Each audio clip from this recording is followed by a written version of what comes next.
समस्ते मिसिक जीवु जाकि तुरंत तांको विरुद्ध में दृढ़ कार्यानुष्ठान ग्रहण करने सरकार पाखरे दाबी जो घटना घटी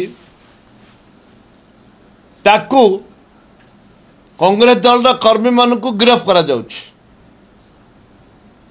ये हूँ ओडिया अस्मिता। यदि पुलिस थाना को खोला खोली धमकाउछंती पुलिस विभाग को जेहेतु तांको सरकार एठे चारि भाग विभक्त तांको सरकार होची चारि नुह मु डीजी कहवा चाहे आपण मान माध्यम रे तुरंत गिरफ्त करंतु नतबा आपण देखि न करंतु।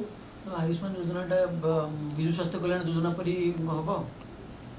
आयुष्मान योजना विजु स्वास्थ्य अस्मिता को भूली जाइछंती सेते बेले ओडिशा बारंबार अमित शाह प्रधानमंत्री खाद्य सुरक्षा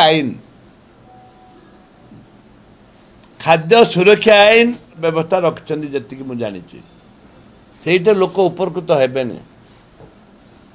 देखा जाऊ कौन कर परिवर्तन कर कि नहीं देखा निष्पत्ति होता लोक पाउले। वर्तमान आमर जे EKYC किए कर कांग्रेस दल खाद्य सुरक्षा आईन 5 किलो चाउल आज की 2 वर्ष है लोक हिताधिकारी पाई ना 2 वर्ष है पाई ना।